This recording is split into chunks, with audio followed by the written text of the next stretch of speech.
ගිරිමානන්ද හාමුදුරුව අසනීප වුණා. ලෙඩ වුණා. ලෙඩ වෙන එක අසනීප වෙන එක ලෝකයෙහි උපන් සියලුම සත්වයන්ට මිනිස්සුන්ට උරුම වෙච්ච ධර්මතාවයක්. බුදුරජාණන් වහන්සේ පවා ලෙඩ වුණා, අසනීප වුණා. රහතන් වහන්සේලා පවා ලෙඩ වුණා, අසනීප වුණා. මහා කාශ්‍යප මහරහතන් වහන්සේ, චුන්ද මහරහතන් වහන්සේ, මොග්ගල්ලායන මහරහතන් වහන්සේ ආදී මහරහතන් වහන්සේලා අසනීප වුණාන් පස්සේ මොකද්ද පින්වතුනි දේශනා කළේ?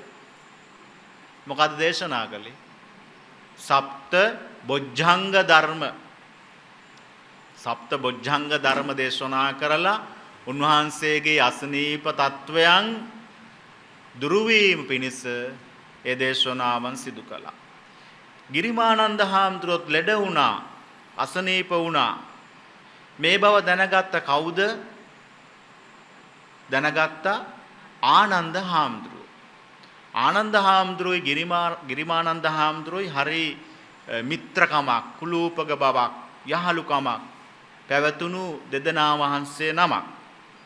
ආනන්ද හාමුදුරුවෝ බුදුරජාණන් වහන්සේ ගාවට වැඩම කළා.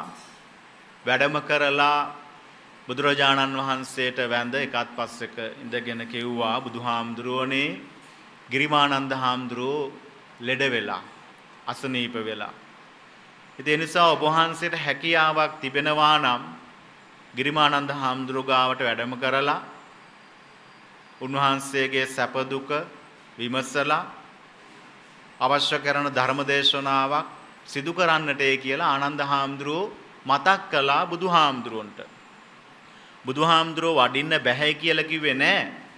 බුදුහාමුදුරුවෝ ප්‍රකාශ කළා, ආනන්දය මම දස සංඥා, දැන් අපි මාතෘකා කරගත්තේ අනිච්ච සංඥා, අනත්ත් සංඥා, ආදීනව සංඥා, අසුභ සංඥා, පහාන සංඥාදී මේ සංඥා 10 මම ඔබට දේශනා කරනවා. කවුද මේ ඔබට කියලා කියන්නේ? ආනන්ද හාමුදුරුවන්ට දේශනා කරනවා.